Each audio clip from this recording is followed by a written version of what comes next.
Hi. Hold on a second. I gotta send out this notification text. Did you sign up for notifications yet? Oh, my goodness, it feels so good to sit here with all these pillows, perfectly positioned, strategically perfectly positioned.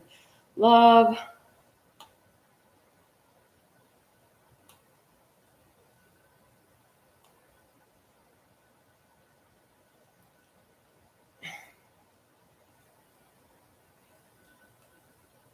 All right, tick sent. How you doing? I'm back. Let me make sure this is on silent. Welcome back to the Love, Peace, and Happiness Retreat. Hashtag Lovestock 2020. Praise. I got my water and I got some wild cherry Pepsi. Oh. So I'm going to sit here for this segment, and over the years that I've been producing my show, I get randomly guided to give bits of information about myself and myself. And one of the parts that I was guided to give this year for the retreat was about me, so that you could know a little bit more about me. There's some things about my life that could be beneficial to you to know, that you could be curious about. So I want you to know that, oh my God,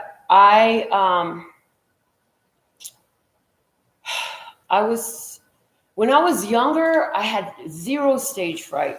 I had no hesitations to get on a stage and put on a show and be out in front of people dancing and singing and everything. And then people gave really ugly comments and stuff, and I allowed myself to climb into a box. Notice I didn't say they did this to me. They did what they did. I did what I did. My response to their very low vibe comments was to climb into this box of obscurity and try to hide. And in order to be better at speaking to you and be more enabled and empowered in channeling through the messages that flow through me to deliver to my brothers and sisters of humanity, listeners, God has been working with me. And so many of you who've been with me a long time, you know that I started this channel. I used to only show my hands and the cards. And at some point, I started showing my face. And at some point, I started singing, and just all sorts of different things developed in me as I was doing the show. And part of that development was going head first into performing in front of people. And so one of the first things I was brought to do was open mic speaking, channeled speaking. I did not have a script. I did not even have a subject. I would sign up for a 5 to 7 minute time slot. I think the longest one I ever did was like 10 minutes or 15 minutes, and just channel through the information that wanted to be discussed, that was strong in the vibration of the room. And there were some pretty awesome pieces that came out in that, great performances. And it really helped me to identify the feeling of pushing through unnecessary fears that could be blockages because I'd never done something before, and actual safeguard your life type fear. Like, it helped me to realize, like, oh, this feels just like that. It's not. And once I focused highly in that for a good year, and it's like the next calendar year rolled around, and it all became about karaoke. It all became about singing. Gaining confidence in my singing became very important to me. And oh my God, whatever trepidation, fear, unease, nausea, shakes, vibration, fluctuation I had when I was doing channeled open speaking, open mic, channeled speaking, empowerment speaking. I like that was intensified like times 100 when I got that karaoke mic. Hello, Wanda, and hello, Michael. Wanda says, I remember you rubbed off on me.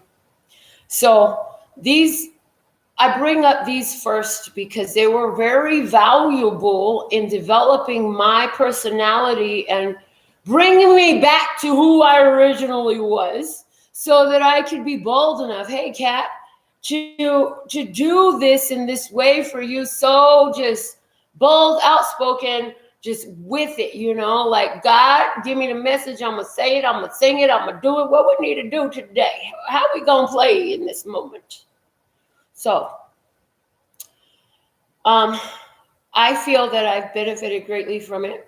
And I feel that it's benefited my life experience. I wanted to share that with you. I don't know. I know. First off, every time I get ready to clear my head space with that horrid spell of not knowing, I immediately remind myself, I know, because I am all that is. I am the all. I am the all. All is one. One is all. We learned that. Mentalism, right? I remembered the actual name of the principle today. Thank you so much. It's thanks to being able to provide it to you. So hopefully that will stick with me. Okay, so who is Melinda NailFanatic? There's a girl that started a YouTube channel. That started a whole lot of stuff. Right? I wanted to touch a little bit on my basic astrology because some of you have asked before. I've seen it come across the channel in the chat. I'm doing great. Thank you so much, Rosalie. I'm so happy that you're here with us for this experience. We're so thankful and grateful to be here with you. Okay. So astrology.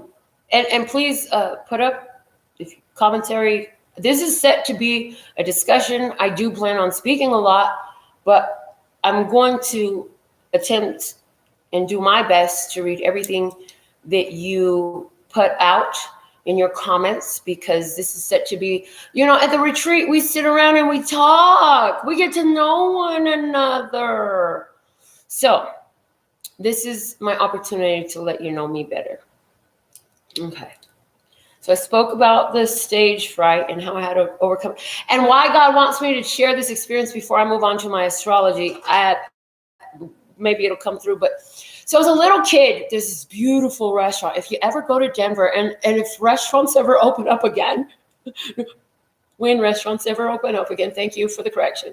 When the restaurants open up again, and if you find yourself in Denver, please go to Casa Bonita. It's such a fun experience. I've never found a place except for maybe Disneyland, which I don't have any desire to go to at this point. If you've done any research on the Cabal or any of that stuff, you probably wouldn't want to go there anymore either. But I'm just saying, Casa Bonita is this huge restaurant.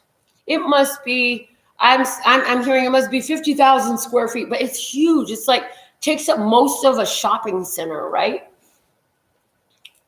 Okay, maybe I'm exaggerating. The guy's like, it's really just in the corner, Melinda. It's probably only 20,000 square feet. I'm like, oh, maybe it's because I went there a lot as a child. You're small, everything looks so big. You gotta go. Michael says he's 40 minutes away and he still hasn't went. Honey, you got to go. They have the best sopapillas and honey in any. I've never had sopapillas and honey in a restaurant. Michael says, yeah, it's not that big. Wanda asked if we went there together. No, we didn't, because it's in Denver, darling. That's in Denver. Okay. So Casa Bonita, I saw myself as I was talking about this. Casa Bonita is an interesting theme restaurant. Its indoor appearance is theme of a Costa Rican cliff with caves. And they have a cliff diving show that goes, I want to say either 2 or 3 stories, maybe 4 stories high. I'm not certain. It's been many years since I've been there. Hey, Shane, glad you're back.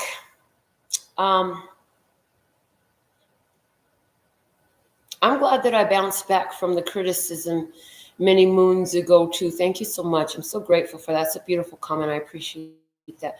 And to all of you who have overcome the shit show of negative criticism, cheers. I'll drink some soda. This is just soda. There's no crown in this, I promise.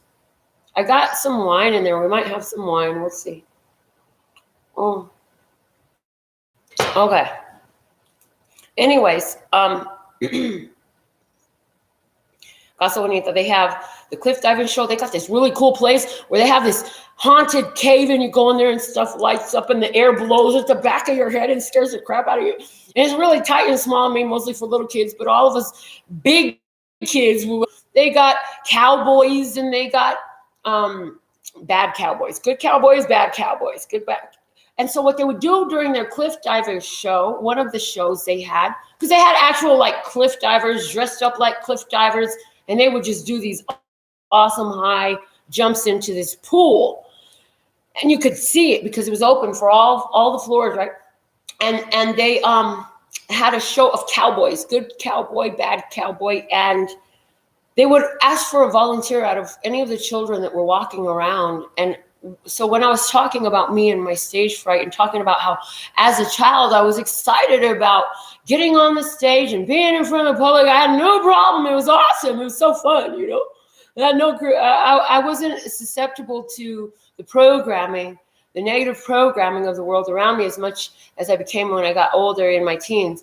And so they called me. They called me. They were like, "Would you like to help us with the show today?" I was like, "Yeah." And so my parents were really excited that I got to be in the show. And so what it was one bad cowboy had kidnapped me. And my job was to stomp on his foot, scream, and run away. And I did great. And I was so excited about it, right? And so then the good cowboy would shoot the bad cowboy would fall over the railing and go into the pond below. That's how I finally feel now. But it's interesting because what did I do? Something I did. I think the last time, something I did recently gave me that feeling. I can't even identify what it was. It was like, ooh, I just got the weirdest feeling that was just like the first time singing karaoke, you know? So you begin to identify that feeling by pushing yourself past your comfort zone. And I know it really worked well for me. So, okay, enough of that story. If you ever go to Denver, go check it out. They got some awesome dining rooms. If you go there, this is not a restaurant where you stay in your seat. Keep your table. And they got the cool little flag over there. You put the flag, slide the flag up the flagpole, the waiter will come. If the flag is down, the waiter will not come. It's pretty dope. I love that signaling system. Anyways, yeah, the coolest rooms. They got an ice cave room with tables in there where people can eat whenever they open that section. They got like this whole theater room. They got like room on the side of the cliffs by the waterfalls, rooms. It's not rooms, it's tables. Hello. Tables next to the waterfall. And it's kid friendly, you know, it's geared towards kids. They have an arcade, they have the caricature, really fun stuff. Anyways, okay. And when you leave, you get to go into the treasure room and get a piece of candy. Oh my God, it's a big old treasure box. Okay. So do what you love what you do until it evokes that feeling in you. You see how excited I got talking about this restaurant? There's an example of how to generate that high vibration. That was very vibration raising for me. I should talk about this restaurant more often. All right, so my astrology.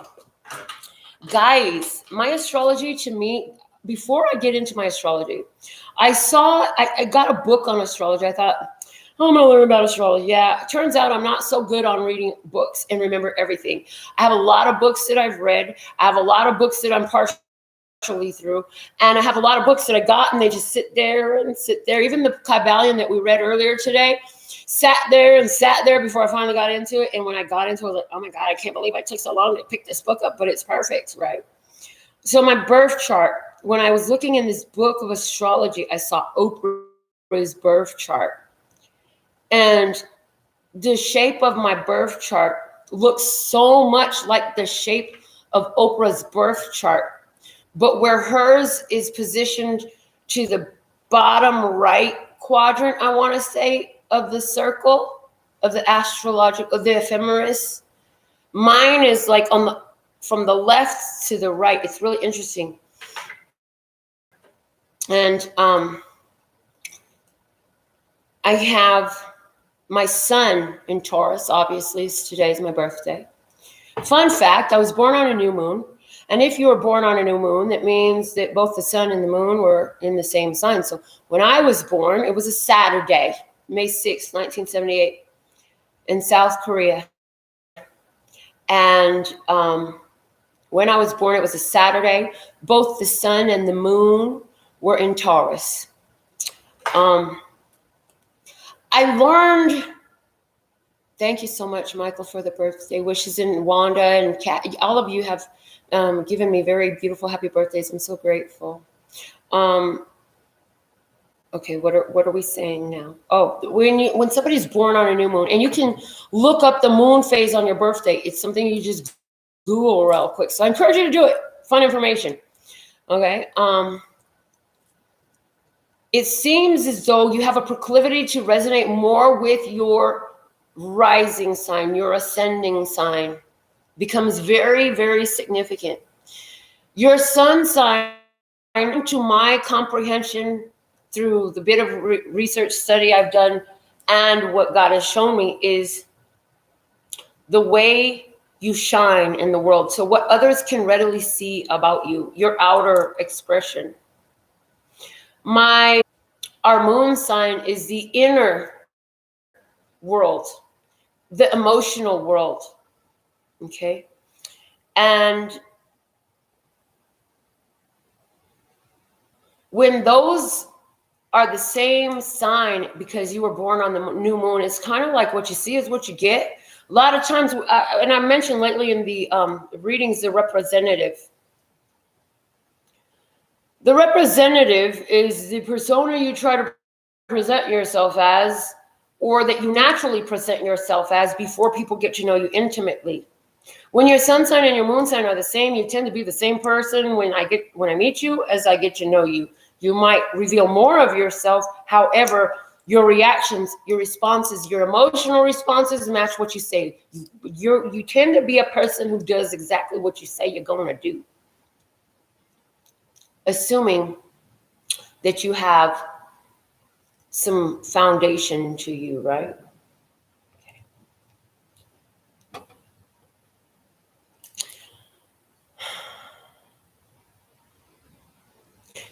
The rising sign, from what I learned, I believe I learned this from Deborah Silverman, who reads astrology reports on YouTube for Astrology Answers.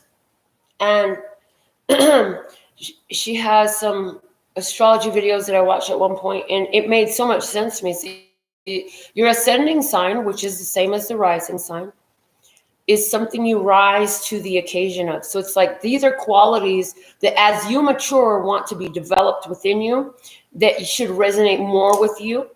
And so with me, I have a Leo rising sign. Wanda asks, does my being born on a new moon, having the sun and moon in the same sign, make me a complete person? No, honey. Being born makes you a complete person. Rewind and repeat? No, honey.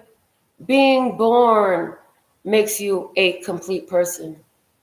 Rewind and repeat one more time? No, honey. Being born makes you a complete person. I think you got it this time for sure. I'm going to put a note on this side. Complete person. This might come up in conversation more for us. And that's what the programming is about. The programming is about removing your awareness that you are complete, that everything you have is already yours. Everything you want is already yours. Everything is abundantly available for you. The idea of a lack of completeness is the idea of God is not all, and you're not part of that. The whole idea of mentalism negates the possibility of any of us being incomplete at any point in time. It's just we be resistant at times to our completeness. So, Michael, we share a rising sign. That's awesome. What's your sun and moon sign, Michael? As a Leo rising, what I found is, as you so quickly to touch back on what Deborah Silverman taught, she said that your rising sign or your ascending sign is about you rising to the occasion. And as you would mature as a personality, you would have the, if you're on your evolutionary path, you would become a strong representation to your rising sign. Okay, so you got different, they're very close. So Scorpio sun and Libra moon. Okay. Rosalie is right. She says, claim it. I am a complete person. Well, let's write that affirmation down. I am a complete person. I'm just going to take notes on our conversation today. You know, that's what I need to do. Okay. I am a complete person. I love the collective energy when we work together. See, we are all channeling through, you know. In Vedic, you're Sun and Moon Libra. Okay, right on. In Vedic, I'm a Aries, so I can totally see that energy in me too. It's wild. In Vedic astrology, my sun sign is Aries. But back to the rising sign, you know. So in the Leo energy, you could see this. Oh, and this is why it came out first, I hear. The whole explanation of this exploration of that childhood freedom in performing is a living example of my experience of the rising sign being embraced. The fact that I have this show and do karaoke and put my arts out there, etc., is all evidence to embracing my rising sign. Okay. So, what else do I want to talk about? I love the fact that I know that I have a Venus in Gemini. And it's interesting because in me, I see the duality of Gemini in my Venus as far as my physical world is I'm either all the way in or I'm all the way out. I'm all the way hot or I'm all the way cold. And honey, if I'm hot with you, you better wait till I cool down.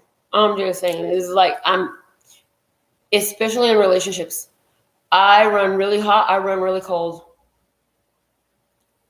I am either all the way in this or I'm all the way not in this. I'm all the way in or all the way out. I don't recall all the things I learned about my positions and my placements over the years. I'll remember more.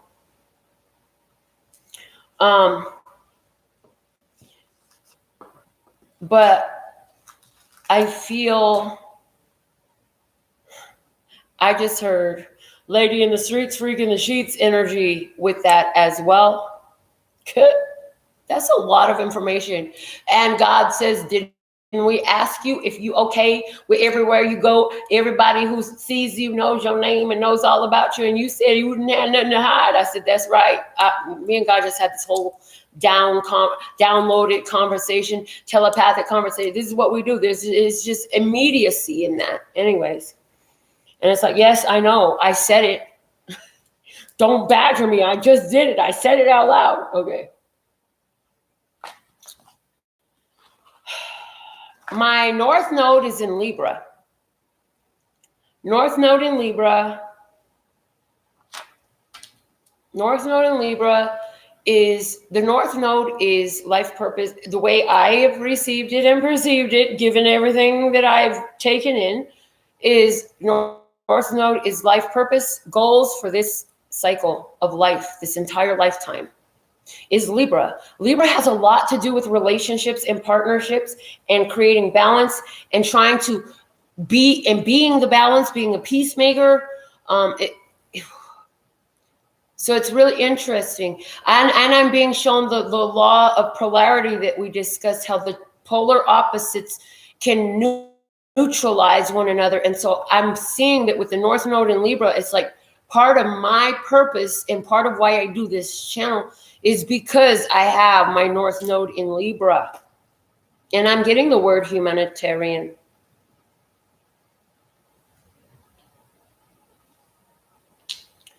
Now,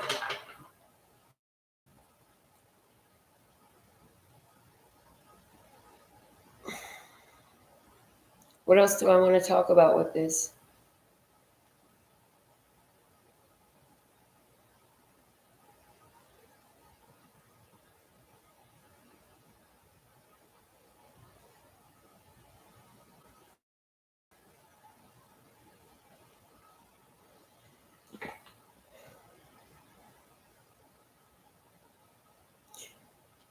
I want to say that I also have, what sign is this? Hold on. What planet is this?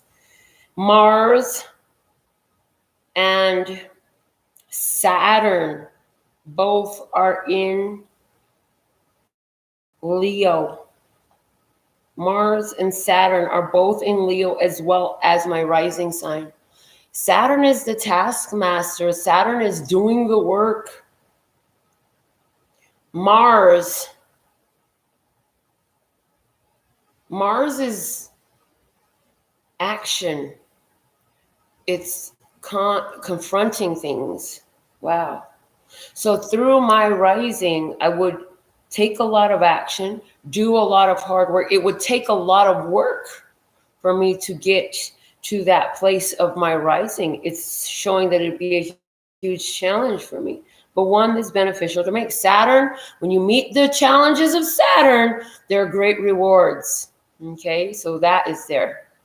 Michael says he has most of his planets in Libra. Now,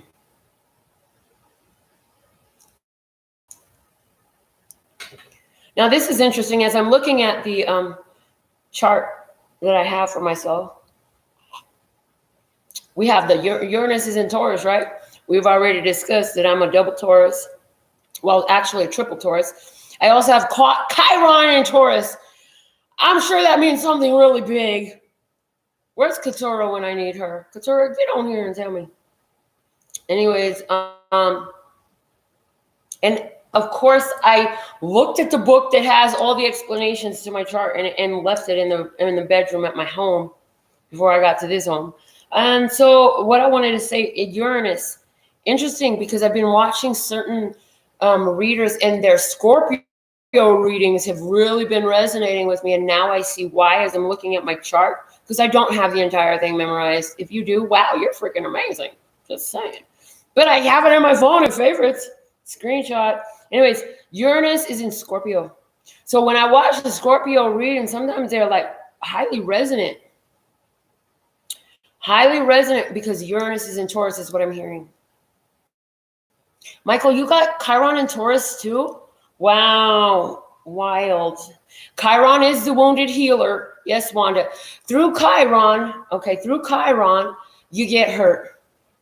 But in healing that is huge. I know that much. Okay. I know that much. It's huge to do the healing of Chiron. This is where, and I've been channeling so much lately for those of you who are always doing it in taps and turn.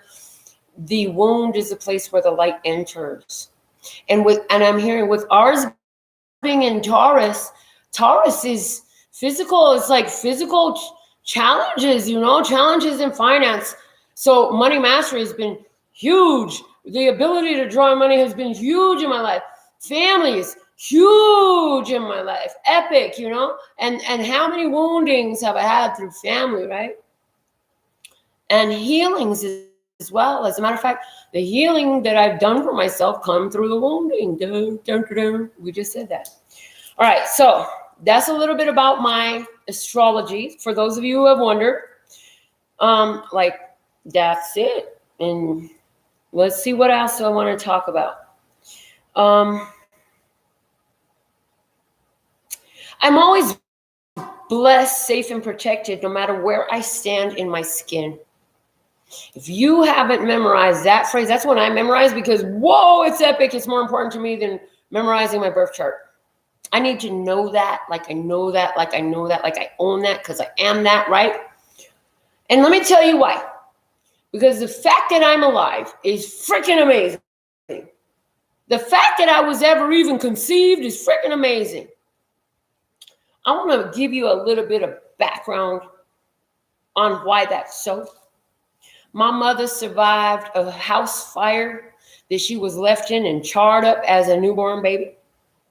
The doctors called her dead on more than one occasion, and thank goodness she found her way to my grandmother found her way to an army base, an American army base, where they actually were able to salvage my mother's life. Like literally, Korean doctors said, go bury it and mourn, because my mother was a little black ball. There was an oil lamp that fell over in the house. My mother was in her bedding, and my grandmother just grabbed everything and ran out of the house thinking she grabbed the baby. She gets outside, there's no baby, goes inside, finds burning baby, grabs burning baby, puts the fire out, comes out, and yeah. But my mother survived that. I wouldn't be here if my mother hadn't survived that, if I was not blessed, safe, and protected, no matter where I am in my skin. My mother also, as a child, she was the oldest of 4 children. When the second child came along, the baby wanted to see mommy. And if I remember correctly, she was 3 years older than the littlest baby. So she took the little baby and was trying to take the baby to mommy so the baby could stop crying for mommy. And the path to get to mommy was across a bridge. The bridge was a train track from one mountain to the other in Korea. Below this train track was a river. And my mother said as they crossed the river, she heard a loud noise and she seen the train coming and there was nowhere to go. They were in the middle of the bridge. So they went in the water, and she don't know when she woke up, and she was asleep, and she woke up and she survived, and her brother survived. My mother also laid in a field watching the grass blow as she laid on her back as a little girl. I think she said she was probably about like 6 or 7 at this time. And as she laid on her back, she heard a loud noise. She felt the vibration of the earth, and she was trampled by a cow hoof on her inside of her left thigh, is what I'm hearing. Down here in the calf where it's meaty, my mother had a horseshoe-shaped, which was the hoof, right? Was it horses or cows now? Come on. Whatever. There was a print imprinted. I swear it was cows. Okay. In my mother till her dying day. Like it was so deeply scarred that even though she was so young, it stayed with her. But it didn't crush her bone. And it didn't step on her heart or her head or her lungs or her stomach. It stepped on the muscle, which she walked fine. My mother was sent to work instead of continue school, which her teachers had volunteered to pay for because everybody paid for school, which was later confirmed probably about 3 or 4 years ago, as I sat in a bar and talked to a man from Korea who was alive in Korea during the time that I was discussing. And he confirmed for me that, yes, he had to pay for school. And that it was not uncommon for the highest ranking students to receive the donations of the teachers so that they could continue their education. And my mother was that student. And so she would have gone to 8th grade, but my grandmother instead sent her to another city, to Busan. They were living in Seoul. She was sent to Busan to work for the wealthy aunt as a house servant, where she cooked, cleaned house plants, cleaned floors, did everything, because Koreans like obsessively clean. The wives and such, it's really wild. Watching my mother clean was really like gruesome for me. I'm like, oh my God. Perfectionism in it. I'm glad she got more relaxed as she got older. That's a lot of fucking time spent on some shit that it's not that god dang important. Anyways, while she was washing the clothes in the river, in the winter, caught frostbite on both of her hands. Later, to leave that position, she found a job that would pay her so much more. All the money my mother made went back home to take care of her 3 younger siblings and my grandmother. My grandfather was never in the picture. He only came home long enough to impregnate my grandmother and was never even around when the children were born. And according to my mother, all 4 of the children were born outside on the floor because grandmother could never make it to the hospital in time to deliver. She delivered so fast. And in the cold. My mother also reiterated that it was always in the cold, and she thought that was why her and all her siblings had back problems. So in order to make an attempt to leave the whole being a house servant, she applied for this job. It was a receptionist type job. She got the job. They said, okay, we're going to send you over here for training. No experience necessary. She gets there only to find that she is now a sex slave. So she got duped into being a victim of sex trafficking at that time, which introduced a very interesting set of parameters to my own karmic cycles. I would later, in my late teenagers, too fucking young to be doing any of this shit, clear that karma by going into that type of experience myself by choice and leaving it quickly after entering it by choice. Closing out that karma, that shit stopped with me. Whether anybody prior to my mother went through that, I don't know. But she tried to kill herself by not eating. And she wouldn't make herself pretty. She wouldn't wake up. She tried to sleep herself to death and became very weak. And they beat her because she wouldn't be obedient. And a woman took pity upon her, had a husband at home who was terminal, with something with kidney or process, some sort of functioning in his body, and told her that she was going to, after her husband, and my mother could take care of her husband and children until her husband died. When the husband died, she would learn how to serve drinks in the bar, that the lady would hook her up with the husband and get her married and out of the country. Because if she didn't help her, she would be a slave until she died. And the lady did not want my mother to go through that for whatever reason. The lady saw something in my mother, and it was not the prettiest path. So she ended up working in a brothel, serving drinks for American GIs. And a very high-ranking officer came to her, and the lady set him up with my mother. The man wanted to marry my mother, take her away to America, but the problem was he would have had to divorce his own wife, and my mother said, no, can't allow it. Okay, fine, well, let me hook you up with somebody else. And so he hooks my mother up with a young GI that he recommended for my mother as a husband. And when my mother became impregnated, he denied the child because she was nothing but a whore. And yet he was the only one she had been with sexually. So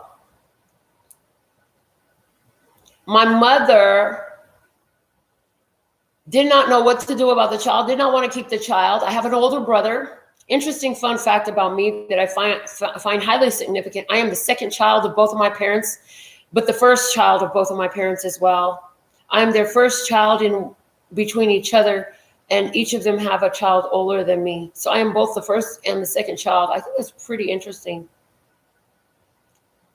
Anyways, so my mother, when she finally gave birth to my older brother, who was born Paul, whose last name was Church, because the high commanding officer adopted my brother.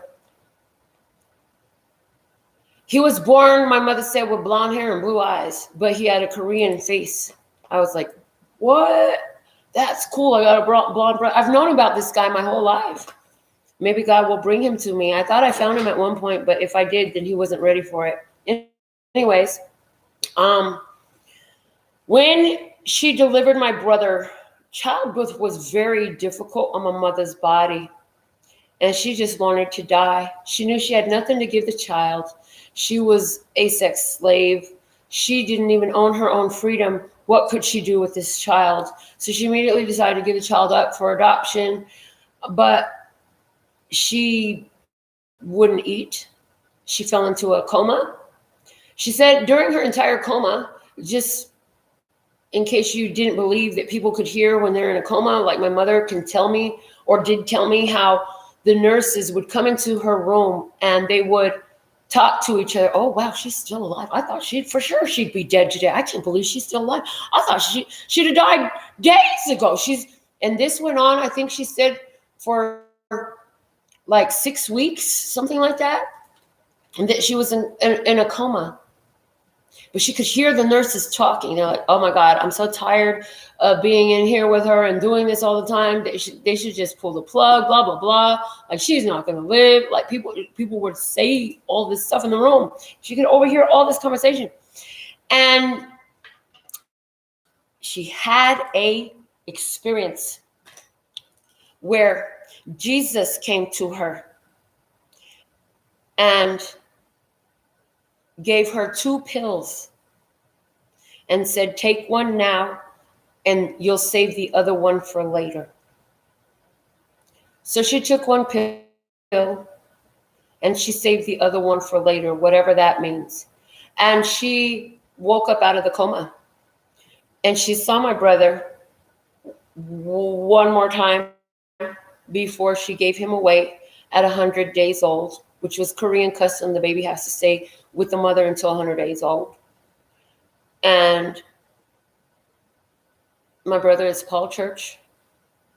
And his birthday is in April, I want to say the 16th. And if I'm 78, he must be born 76. Something around that. Anyways, so she survived that near-death experience, I believe is what she had. At the hands of my father, interestingly enough, she suffered a whole lot of physical abuse. She was beaten severely by my father, bruised up, battered up, bloodied up, and she would never leave him. I mean, she said that she didn't know how she could deliver even me because he was beating her up when she was pregnant with me. And he was so upset that she had somebody else's child, and he had a lot of anger and rage issues. And later, when he would commit suicide after having pulled knives on her, guns on her, and injuring her in various ways, beating on her, pulling her by her. I mean, I've seen it all when it comes to domestic violence, which is why I have a 0 tolerance policy. She used the other pill, she said, when my father committed suicide, because she just thought she just knew she was going to die first. And it was so difficult on her spiritually. My mother actually did pass tax day, April 15th. Well, what used to be tax day, 2007. 2007, April 15th, my mother finally passed. She passed due to what's called the sarcoma cancer. My mother was a very healthy woman.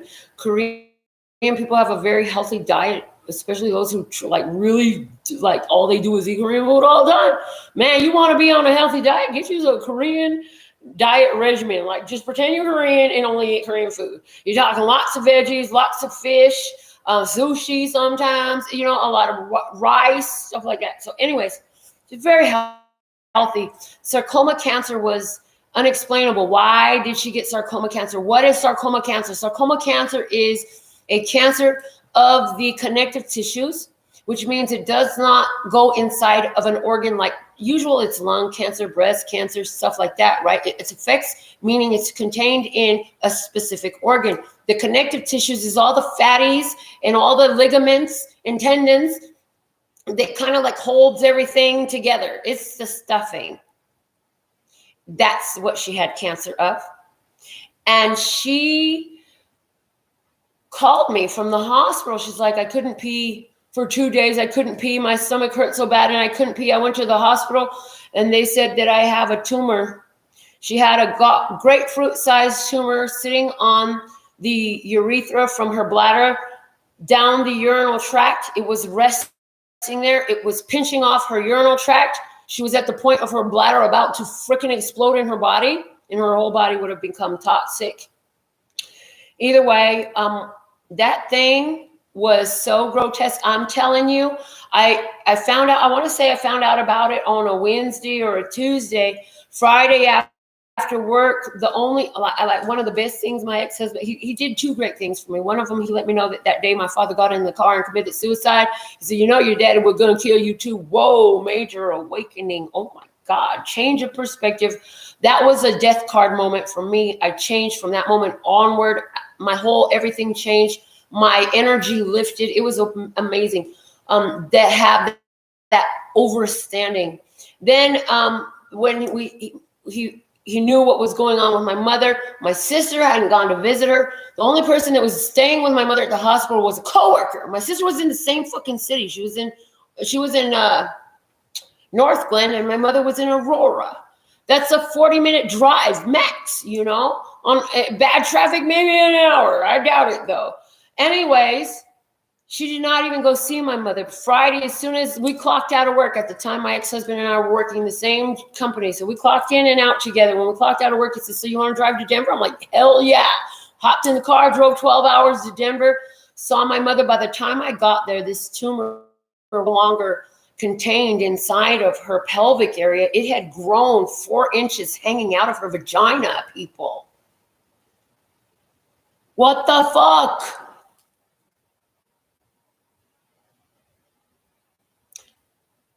I did not know what to do. They mentioned sarcoma when they first told me about it. I spoke to her doctors on the phone. They said, it appears to be a sarcoma cancer. That was the only doctor that ever mentioned sarcoma cancer. Every other doctor was trying to explain that they didn't know because they had to send it for results and labs and stuff, right? Interesting side note on this whole cancer thing with my mother. My mother was highly spiritual, very religious. I have her old Bible, and I'm telling you, them pages are so worn. So worn. I can't tell you how many times my mother read the Bible from front to back, everything. My mother was in the church 3 days a week. She would spend the night there. She cooked for the whole church every Sunday, washed all the dishes. My mother is the hardest working, most faith-having human I have ever known in my life until I became who I am now. Thank you, Mother, for giving me that example of doing what needs to be done for myself, for my family, etc.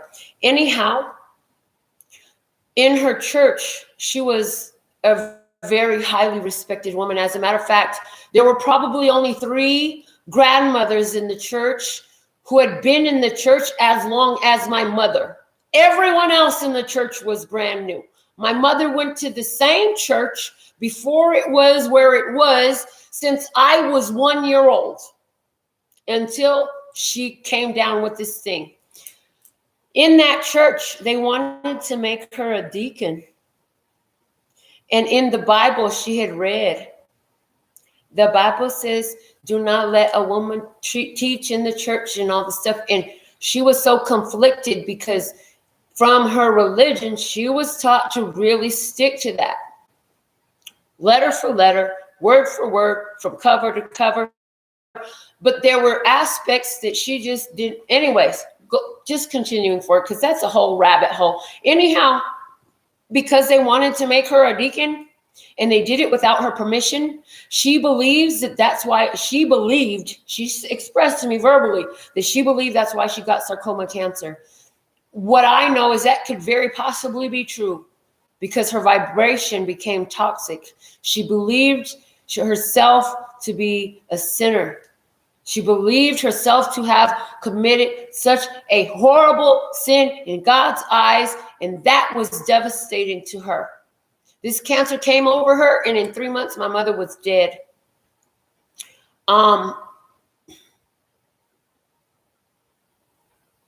She had the surgery. It came back more aggressively, and her throat wrapped around her spinal cord. So in her dying times, she couldn't walk. She couldn't talk. She couldn't communicate. I still have the bracelets of mine, my bangles. I have a interconnected set of 3 and another one, and they're all beautiful. And so I tied them up to her medical bed as she laid in my in-home hospice at my home because she didn't die fast enough to stay in the hospice care center. She stayed in my home. I made my living room into a room where they brought a medical bed in for her. They had her on a morphine drip line. And the only way she communicated to me that she wanted something was by banging the bracelets on the side of the metal of the handle of the bed. She finally died about a week after we had our last conversation, in which I cried next to her. She wasn't speaking for a while, and I just cried next to her, and I said, Mommy, I am so tired of seeing you like this. There is no reason for you to stay. Please give yourself rest. It's okay. I'm going to be okay. Myung's going to be okay. The babies are going to be okay. Everybody's going to be okay, but you need to let yourself rest. You don't have to suffer like this. And I said to her, I'm so sorry that I brought you all the way from Denver to Las Vegas. That was a fucking flight from hell. Oh my God, my mother trying to sit. Could you imagine a 4-inch cancer hanging out of your crotch and you're trying to take a motherfucking airplane flight from Denver to Las Vegas? And we could, at first, we didn't even have 2 seats on the same goddamn plane because we had to hook up on a deal to get a ticket because money was not what it is now back then. Anyways, we was flying on standby. I had to go. I went around and I asked everybody, if any 2 people would give up their, or if 1 person would give up their flight on this flight, I could possibly ride with my mother. I could ride with my mother so she don't have to ride alone because she's cancerous. Look at her. She can't do anything. She needs to ride with me. But as it sits now, we're on 2 separate flights and she can't sit here much longer. It was horrible on her. And I flew with her. I believe it was 3 people had to give up seats because there was other people in queue ahead of me for the next serve. So I went around and I asked everybody in the waiting area, and it worked. They were like, well, we got kids waiting at home, but we would love to sit back and let you ride with your mom. I remember the last couple. So grateful for them. Anyhow, we came, and I apologized to her. I said, Mommy, I thought by bringing you here to Las Vegas, these doctors would have been able to help you, and I'm so sorry they didn't go to plan. And I know this is so hard for you and you've been through so much. My mother woke and she spoke. And her final words were to me, I am so proud of you. No one could have done what you have done. I love you. And those were her last words to me. She was there alive, as very still and unmoving for about a week after that when she finally passed. And when she finally passed, I was cleaning the living room. I was home alone, cleaning the living room. So the fact that I am alive is damn. They said we could send your mother to the convalescent home, or you can take her home. You fucking kidding me, right? As if a convalescent home is an option for my mother? My mother, bring my mama home. I'll take care of her. Fine. I mean, I was working at that crazy ass job at the promotional company. And I was like, look, my mom is dying. This is what's going on. I need to work remotely. The best they could do was let me work remotely. I think it was like 4 days a week, or like, I don't know, I think it was part of the day. Oh, that's what it was. Part of the day in the office, part of the day out of the office. So anyways,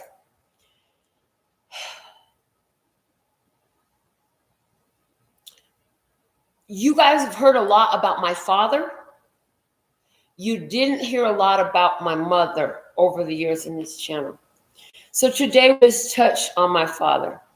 Now, y'all know, if you ain't been paying attention, let me say it again. All of these things are triggers. I see your comments. I hate cancer. I'm crying. Me too. Sad emoji. I understand. Emotional triggers because we have compassion for one another. But all of these things, at some point, I used to be like, psh, why could my ex-husband's mama and daddy die? They hate each other. They don't fucking love their kids. They miserable. Why my mom and dad die? I mean, they weren't perfect, but at the end of the day, even through his abuse and shit, my daddy really loved my mom. And he did the best he could with what he had. My mother fucking loved her family and gave her everything to that family. My mother would wake up at 4 o'clock in the morning, start a load of laundry, start a fresh breakfast. By 6 o'clock in the morning, I'm sitting down, bacon, potatoes, eggs, toast type breakfast every fucking morning of my life. Not cereal, not like my ex-husband's family. His parents didn't want to get out of bed. So it's like, go get a concha and some milk from the fridge. Help yourself.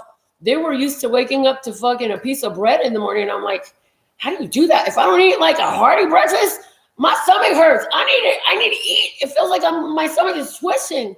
My mother knew that the brain needed food to function. And as I went to school, because she didn't get her education, she didn't get to go to high school. My education was the most important thing.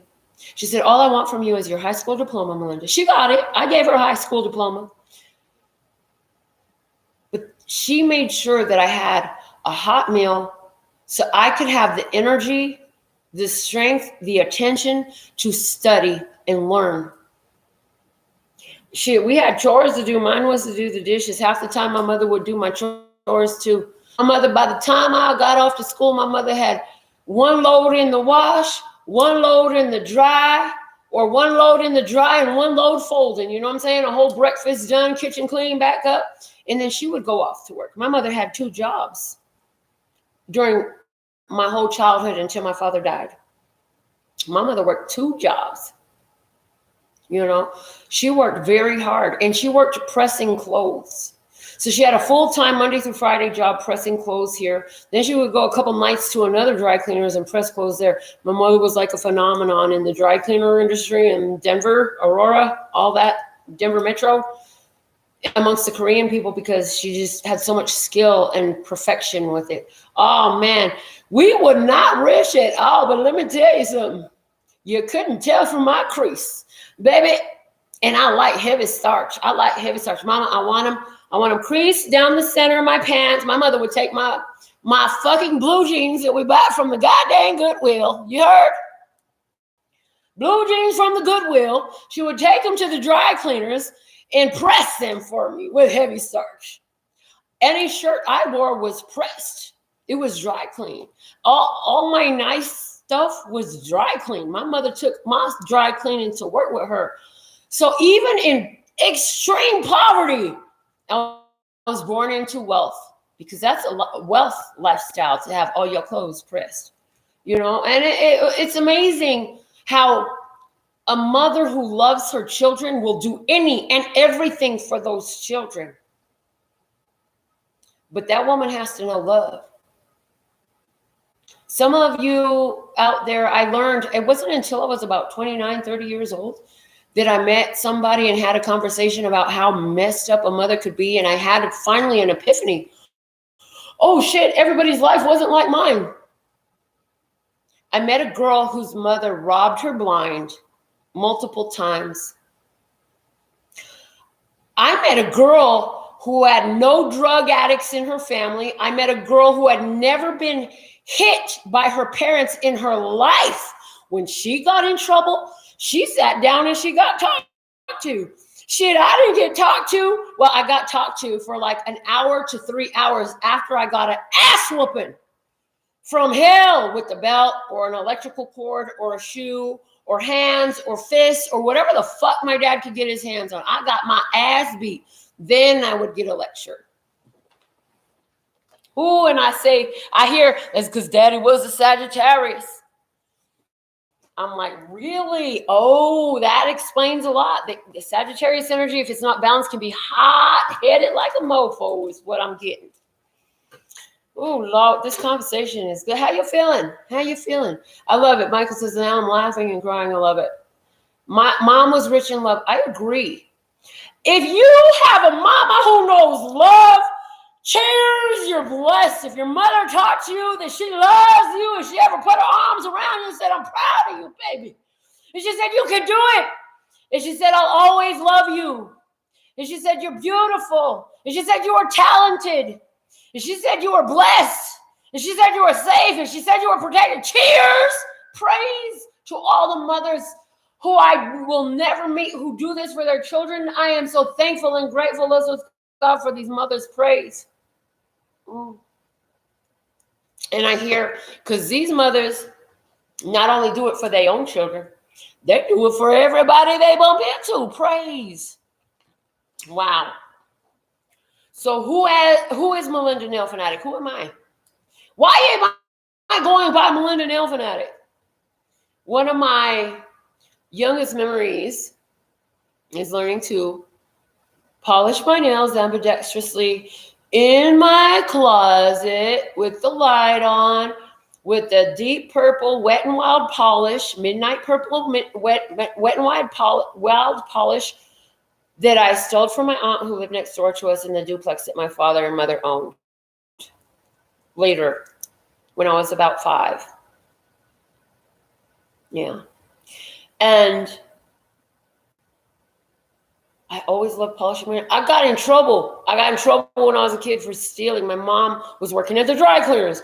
We didn't have no babysitter. They didn't have no babysitter. So I went and you know what I got to do all summer?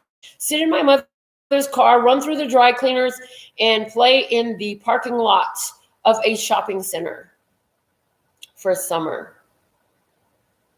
So I went out, my sister and I would go trekking through all the stores, and yeah, I got in trouble for going to the King Soopers next door and stealing some polish.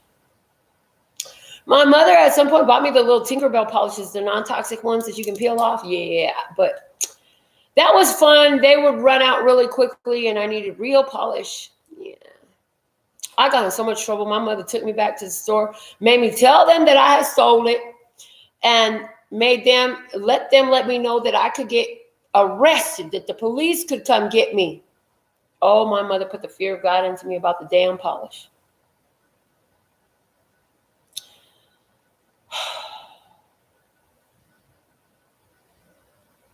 So thankful and grateful. Let me tell you something. This is coming up. Years ago, I think when I became a mother, I realized that my birthday, why the fuck do you celebrate me on my birthday? You know who you need to celebrate on my birthday? My mama. She the one that went through labor. She the one that pushed me out. She's the one. It wasn't me. What the fuck did I do? Caused my mother a bunch of pain so I could come into this world. So ever since I became a mother, I dedicated my birthday to my mother. No wonder that the Love, Peace, and Happiness Retreat is going the way it's going, and it's happened every year since I dedicated it to love, source, God, and humanity. Because that's where my mother is. She with God, right? She is the I am, as she always was, but now even more unfilteredly so. Praise without the flesh to get in the way, right? All right, so why am I tripping you? Oh, because Michael says I've always said that about his mother and her birth and the birthday. I mean, so that's a piece like, oh boy, I want 3% lifetime forever royalties off of whoever takes this idea and makes a business out of it. Take it, run with it. Just put me in the contract. I want 3 creative %. That's it for giving you this idea. Somebody needs to make birthday cards for the mother that delivered the child from the child that was born. Praise. Those things that sound like hotcakes. I'm just saying. That's a business idea. I want 3% in the contract. And that's right here published on YouTube. Hey. Anyways. Okay. The next thing that I've written down to talk about, what I have learned from tragedy. How are my tragedies my blessings? I started to touch on this a little bit earlier. Racism and bullying. Oh my God, you guys. That box I climbed into. Racism and bullying had a lot to do with it. Now, usually when you hear the term racism, you think about Black people. Not gonna lie. The only soul I got in me, baby, was that I'm a soul girl born in Seoul, South Korea. I am a soul girl, trust and believe, but it's not because my skin is black. I'm a soul girl for real. Quit playing. But you better know. Better ask somebody if you don't know. I don't know how many cards they gave me. I'm just saying. I dealt with a lot of racism because as I grew up in Denver, Colorado, there wasn't a lot of Asians anywhere where I was. It wasn't until I became like a teenager that more Asians started coming in later in my teenage years in the 20s. And if you go back to Denver now, there's fucking Asians all over the place. Oh my God. And there was always a smaller community, but it grew, it grew as I grew. But I lived in a predominantly Black and Latino neighborhood. To give you, I lived at 5060 Lincoln Street at the time that I'm thinking of most, for most of my childhood. And 5060 Lincoln Street, down at the end of the block, was a little neighborhood mini market. Across the street, directly across the street from my house, was a community clinic. On the opposite side of the alley, facing the other side, or facing the same direction as my house, but on the opposite side of the alley from the community clinic was the community recreation center. If you went out to the sidewalk from my front door and turned right, went down to the corner where the corner store was, across the street was Larimer Hall, the mental ward. I would deeply appreciate that. Thank you. I do graciously receive all donations, as this retreat is all costs. Any donations you give during any of the retreat is all going to help recuperate some of the investment made to make this happen. Which, if I would have known what was it, God, why did you let me rent this? Oh, so I could actually have peace and quiet and enjoy the luxury. That's right. I'm here with you. We in this. And don't you love the changing scenery? I'm just saying. I got so much space in here. Like I could do a show everywhere different, whatever you like. Oh my God, Michael, thank you so much. What a beautiful gesture. I'm so thankful and grateful. So deeply appreciative. Thank you, thank you, thank you. May it multiply swiftly and return to you and Wanda and was it Rosalie? And yeah, that's enough. Okay. Racism and bullying. So in this neighborhood, surrounding Larimer Hall on both sides, we had the projects. Do you know what the projects are? Government housing for low income. They were these big brick buildings with like, I don't know, probably 20 units across. And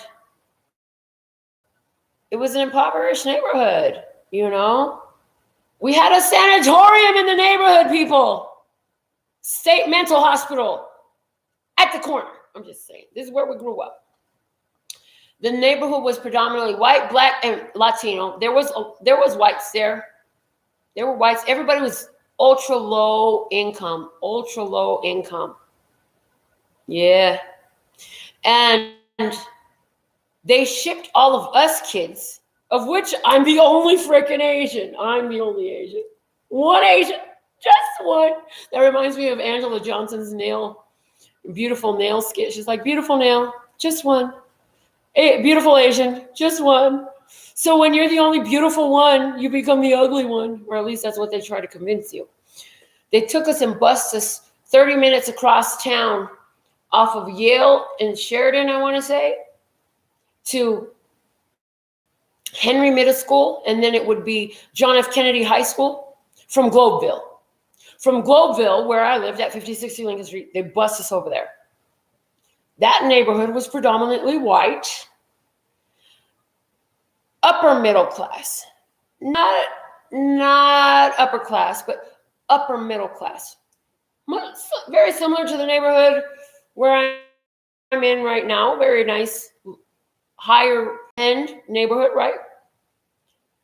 I dealt with a lot of name calling and rejection, and I feel that a lot of that was as a result of my interactions with my birth family, because my dad's own mother showed favoritism amongst her grandchildren. Thank God I don't have that. I don't know how she did it, and I'm glad I don't know how she did it. And so I feel like the feeling of rejection, I received that programming early on in life. And it could have even come when I was there as a baby, and my grandmother, when my mother first came here from South Korea and was waiting for my father to join her there in Denver, my mother was cooking the food that she knew from her country. She did not speak English. She had never been out of South Korea. She didn't know anything about America. She was cooking her food, and my grandmother, no, it was my Aunt Judy. Gotta love her. She is my contrast in so many ways. She took the dish, the pot, and threw it out the back door of the kitchen to the floor because she didn't like how it smelled. You know, when it's different, people become afraid. So they become violent. They become attacking. They react instead of think, instead of respond, instead of having compassion and consideration, they react. And when people don't know love, they do ugly things, right? So what happened for me how did that become a blessing for me? All of that stuff in working through that programming. Oh man, you can call me all types of shit. Have fun with it. Because all you're going to do is make yourself look like boo-boo the fool. It's like my skin is so thick. If you are one who is able to really trigger me, congratulations on accomplishing a very important soul contract. Because, honey, we are so beyond the peddly shit. You know what I'm saying? Most people, it's always peddly shit where they're so fucking hot. Like, on my way to the house, the first night when I checked in here, on my way here, I saw road rage in action. This guy in a big ass truck cut around me from the right side, cut across and went into the left lane to cut this other car off and slam on his brakes in the fast lane. I was like, oh my God. Triggered. Yeah, trigger much. So all those triggers from racism and bullying, it still is not pleasant to me. I don't enjoy the idea of viewing it, but it doesn't hit me in the same way, and I don't feel bound to it. As a matter of fact, I will get up there and I've done a comedy skit on the open mic, never having done comedy before, not caring how they respond to me, just saying what I can do. And that's kind of the basis of this here channel too. I was just seeing what I could do, how it could be a service. Yes, yes, yes. So through all of that, I gained confidence, pride, self-worth, and I realized that, and it took me until I was in my mid-30s to realize that I am highly intuitive, highly psychic, and highly empathic. Put that all, I am so connected because part of the reason I was so susceptible to the programming, hear me now, this is a key for you. Part of the reason I was so susceptible to the programming was because I could hear a lot of their feelings about me and thoughts about me. And that's why I personalized them, but I didn't know what I was doing. I thought they were my own thoughts. You see, I thought it was me that thought I was ugly. I thought it was me that thought I couldn't sing. Because some of these people didn't say it out loud, but they thought it, and I heard it. And I thought it was me that thought that I was awkward. I thought it was me that thought I was unworthy and deserving. And as I realized it, oh my God, it came in like it was a divine download from the love source, God, creator of all that ever is, was, what be, or could be, that I had been channeling their thoughts through me and then holding that energy and embracing their bullshit thoughts of their own insecurities, envies, and jealousies, their own triggers, holding them and owning them as my truth, and allowing myself to shove myself into this box of obscurity and anonymity as a result of it. So do you see that in your past? Did that just give you something there? Because a lot of you who feel insufficient and inadequate are empathic and psychic. And what you're picking up on is other people can see how fucking awesome you are just by looking at you. I could read perfectly in school. Just like I sat here and I read the Hermetic principles from the Kybalion to us earlier today. I read for an hour. I remember 1 or 2 places where I made the slightest hiccup in reading. Okay, maybe there was 3. I hear maybe there was 3. Because I could read like that since I was young. My father, yeah, he was fucking abusive. Yeah, he was a goddamn drug addict. And before that, he was an alcoholic. And I'm not talking about smoking weed. Weed is not a drug. That's a nerve. He was a crackhead.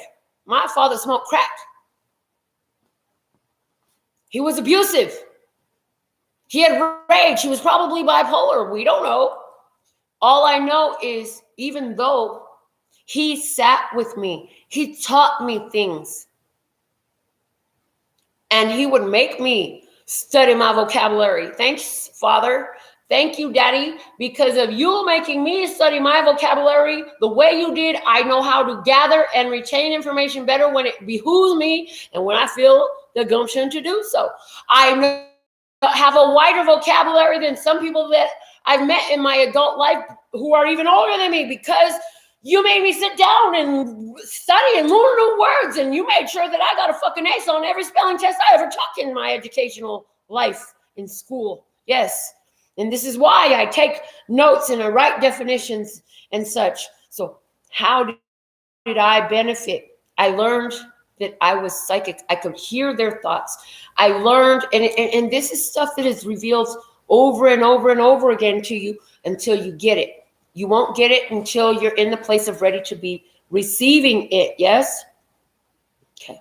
What I learned from that was very important. It came into me through my first retreat. So that was 2018, folks. When I did the first retreat, I learned from Karen Jones, who up until now has done the sound bath for us. I learned from her the question, is this mine? And in asking that, you'll hear yes or no, and sometimes it will just lift and go.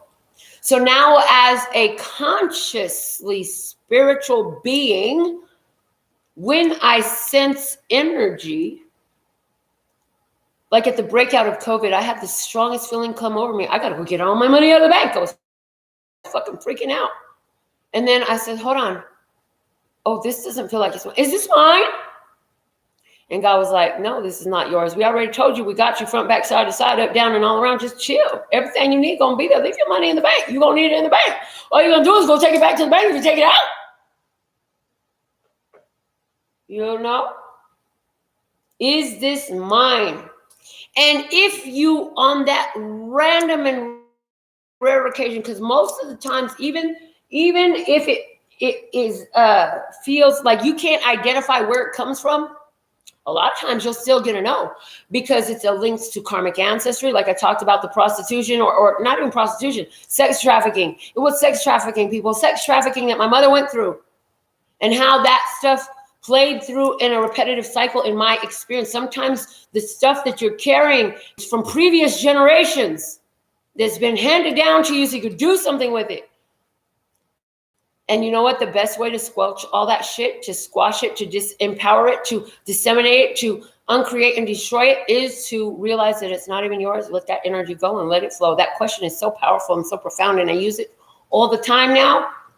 And I still believe that there's room for me to use it even more. So please understand and believe that I'm not here saying that I'm imperfect. I am not saying that I have it all figured out, but I am perfectly imperfect, and I am perfect in every way that I am at all times, although I am imperfect.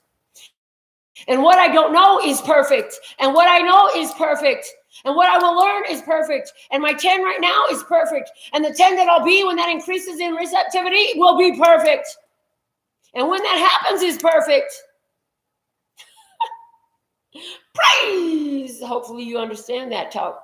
I think you understand my lingo. Is this mine? If it is mine, on the rare occasion that it is mine, what can I do to transmute these energies and return to source with love? Love serves God. See this here feeling? I know about this feeling. I'm going to give it to you. What do we do? You can do something better with it than I can.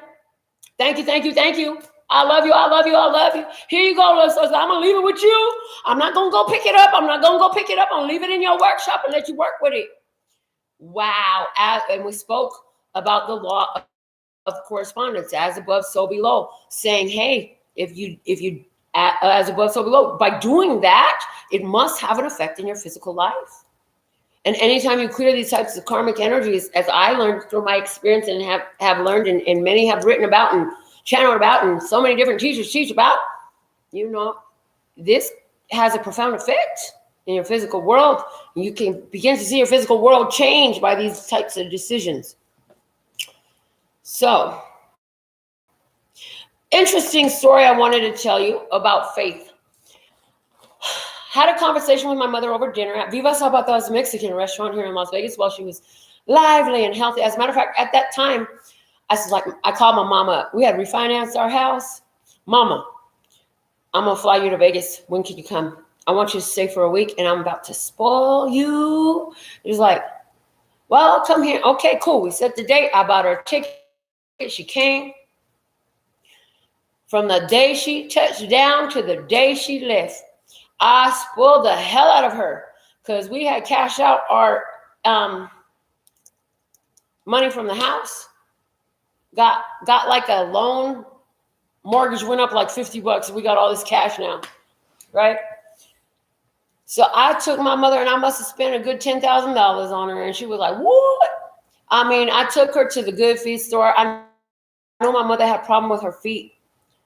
And she was working on her feet all the time. So I took her to a good feet store. It's like a $200 set of insoles that are custom to your feet. Got her those. Took her shopping, bought her some kind of name brand bag that I had never seen the damn name brand before, but she liked it so much I didn't care. I bought it for her. Took her to her most expensive dinner of her life that she would attend at, what's it called? Pana something. It's an Italian restaurant behind the airport over here off Sunset. Drove her in the 63 Impala that we had. We drove her to the Grand Canyon. She wanted to see the Grand Canyon. We took her to the Grand Canyon. Bought all types of gifts and stuff on the road. Just had a ball with her. Took her to everything. Gave her the finest meals and all this. She did not like it. We just blew all types of money. She went home with presents, all types of stuff. Anyways, I say all that to say that while she was here, I say all that to say, to waste a bunch of air, apparently. Unnecessary, just giving you the background. We went to dinner one night at Viva Zapata's Mexican restaurant. It's a beautiful restaurant. It's not so glamorous, but it's a beautiful restaurant, wonderful environment. If you're ever in Las Vegas, check it out. My favorite restaurant in Las Vegas, the best Mexican food I've ever had in a restaurant. You got to add lime and salt to the salsa, though. Anyway, over dinner, my mother had an issue. At the time, I was a Jehovah's Witness, and she was going through this whole ordeal where they were trying to make her the deacon. She was going through that at that time. So she wanted to talk to me about some of my beliefs. She said that she was talking to her pastor, and she said to the pastor, why, if they go preaching every day, all the time, why don't we go preach too? The Bible says go preach, right?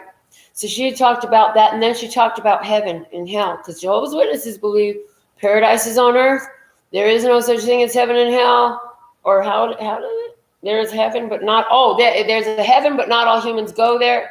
Okay, I don't remember hellfire is not a real place. It's just an everlasting death, a ceasing to exist.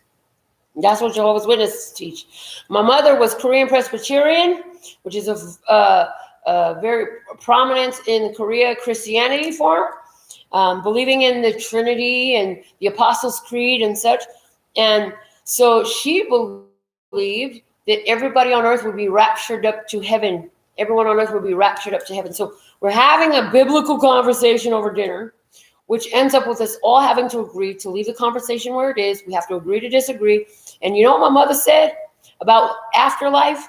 Well, whoever gets there first will find out, because I believe I can live forever. I was like, you do?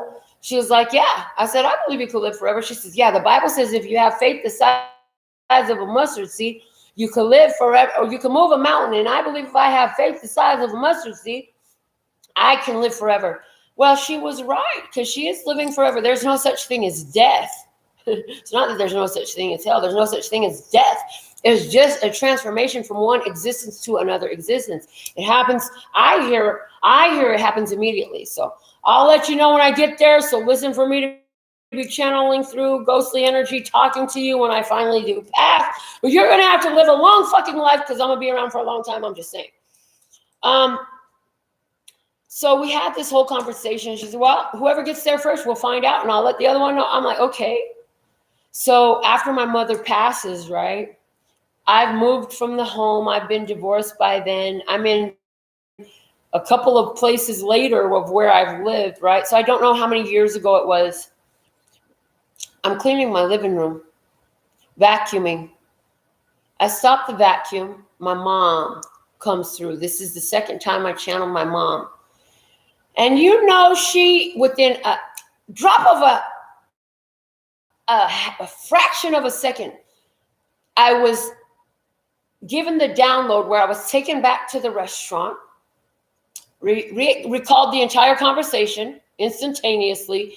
And my mother says, well, I guess we were both wrong, but you're right now. That's what my mother told me. Now, in my current understanding of it, I see that it's love source God speaking to me through mommy energy. Mommy energy is real. She was really real. She's still alive, but it's God too. It's all one. We talked about that in mentalism today. So I want to say that, okay. And I do believe that her guilt about that whole deacon situation was the reason she attracted dis-ease in her body, which was the cancer. Okay. Now, in regards to who am I, who is Melinda NailFanatic, my father's death. I've spoken a lot about my father's death. Y'all know he set himself on fire. When I thought about this and I was making notes, Love Source God says, refined by fire. I was refined by his fire. Within the last 6 months, I had received a message, another download that was like, my father chose, and I believe my father was where I'm hearing that it was my father's energy that brought this information to me. And my father chose to come in here knowing he would sacrifice his life, knowing he would be the catapult and the catalyst to put me on the fast track to consciousness, to collective consciousness, to cosmic consciousness, to multidimensional consciousness, to connect with you, to be who I be now, to see and understand and channel these energies, to be able to speak simply these so complex concepts that are so meaty, but speak it in a language that everyday people could understand. This is why, as I was a child, my father was trying to get his GED and he was trying to learn things. And anytime there was something he would read in a book he couldn't understand, he would come to me and ask me to show him, because I was always top of my studies. My parents made sure of it. It was all a divine setup. It was all a divine setup so I could be right here, right now, during this time where the age of Aquarius is anchored down and kicking off and picking up momentum to work with you. This is why I say, put how many views the energy is attracted into this video at the time of your finding it in the comments for every video I ever do from here on out. Because what you're going to see is right now, for example, we have 5. As this is broadcast is live, there's 5 when we're live. Hey, I'm with it. I'm with that. So thankful and grateful that you're here with me. But there will be this day where that 5 will be so much more in viewers, even though there's only 5 alive now, right? In this energy. Love Source God in this. And what I was just told was that it's going to show you when the energetic shift has grounded itself so much into the 3D that it's like the blockages come off of the consciousness of humanity and the information is delivered. This is the book that I am to write. In the book of Revelations, the Bible says, in those days, speaking of the last days, the time of the Armageddon, new books would be written. These are the new books. There are so many amazing, highly evolved, love, peace, happiness-based readers on YouTube. Awakening with Spirit. Erin L. Scott, she hasn't posted in forever. Love and adore her. San Tarot, amazing. There's so many. I don't know all of their names. And Facebook counts too. Nephara Blue Lotus, our buddy Josh Shelby. He does readings on Facebook. Love, peace, and happiness-based enlightened beings. I love Sandra Rowe. Let me tell you, that girl be reading my life. I'm like, yes, yeah. Oh my God. And it's like I can apply it to the different aspects of my birth chart, which is bringing us full cycle. So it's telling me it's time to wrap this up, which is cool. It's purified by fire. Purified by fire. Okay. What else do we want to say about this right now?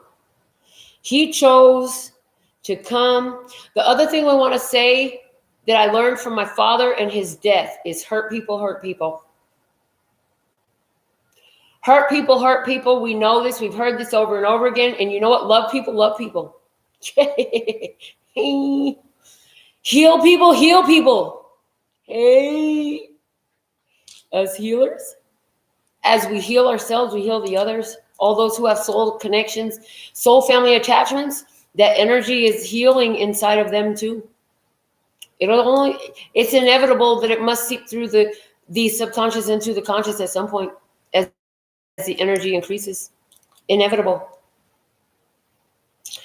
Something would happen with me as a teenager. I was 15 and a half when my father committed suicide, so I must have been about 15 and a half to 16 years old when I was kicked out of church. Kicked out of the youth group because they were preaching my father into hell. You must beg for forgiveness. You must pray for forgiveness before you die, or you will burn in hell forever. This is what the youth pastor, Hyuk was his name, Korean kid, right? Hyuk. Hyuk. Hyuk. I wish I had known that joke back then. I would have totally got it back. He used to make fun of me because I couldn't use my chopsticks right.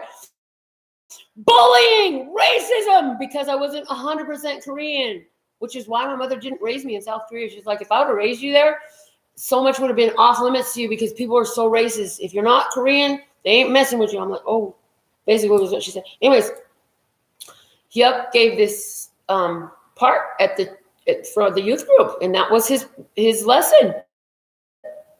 So, of course, I raised my hand in the middle of the talk. So, hold on. So what you're saying is, I mean, my dad's in hell? Because, the coroner's report said it was 2 minutes of smoke inhalation in that fire that he died in. I don't think he had time to stop and pray while he was burning to death. So you're telling me that the fire he died by wasn't enough, that God is torturing my father in hell forever now? No, that's not what I'm saying. Your mother prays, he's going to be fine. Oh, so now what you're saying is my dad's not burning in hell and I can do anything I want because my mom prays and I'll never go to hell either. Oh, that's nice. No. That's not what we're saying either. What exactly are you saying? Because the Bible, I remember when we studied, it says, beware of those who are calling the light dark and the dark light. How do I know that you aren't the ones calling the light dark and the dark light? How do I know that? I really don't, do I? Boy, oh boy, oh boy. Get out. You got to go.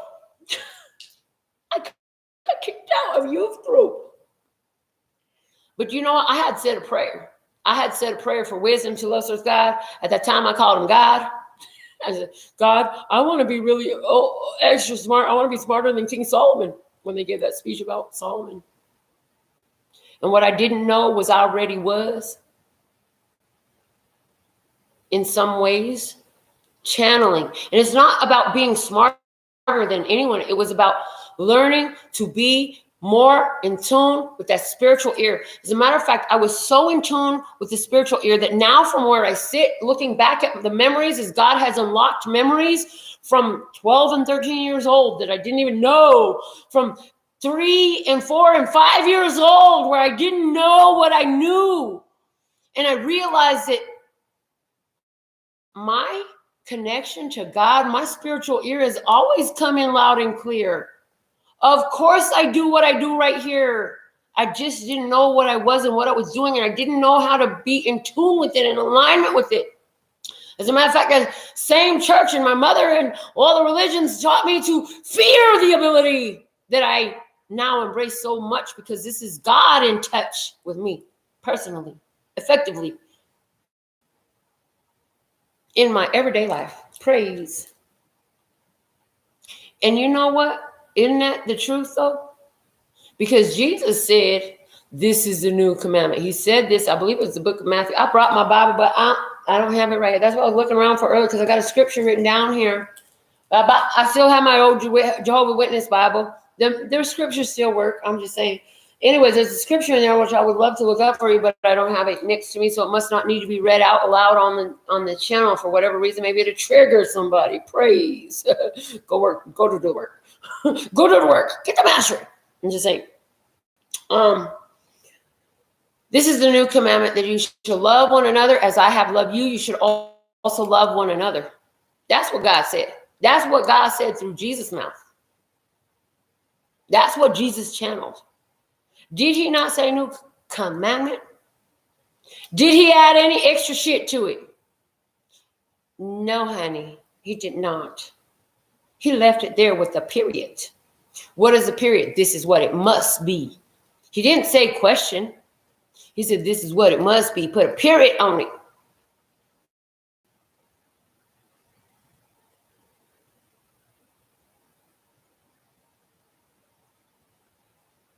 So in that light of that perspective, all these religions claim to be the right one. And they plot mankind against one another because you're gay, you're a smoker. Fill in the blanks, man. I'm not going to go down the list of shit they want to condemn us for. But Jesus, according to that same book that they be trying to condemn us with, spent his time with the harlot. He spent his time with the tax collector, who was a dirty politician. He spent his time with the fishermen, which was the gangbangers of the day, pretty much. I mean, remember, Peter took that fucking knife out and cut that man's ear. You ain't fucking with Jesus. That's my homeboy. Get the fuck back, bitch. I cut you. Yeah, there were no punk ass bitches. Jesus didn't roll with no punk ass bitches. And you know where he didn't spend much time? If you read that book, in the temple with the Pharisees and the scribes, who were the religious leaders of the day. Jesus did not spend much of his time there. Rather, he spent his time with those who were viewed as requiring his services to what? Raise their consciousness. Praise. So here I am. I'm at peace with where I am. I'm at peace with having been Christian. I'm at peace with having been to the Catholic Church and the Baptist Church and having been a Jehovah's Witness. I used to have so many Bible studies. You know what I've always been is highly spiritual individual. And I've gone through these different religions because every time I would move through religion, I kept finding a different, deeper, more potent truth. And praise, because it brought me right here.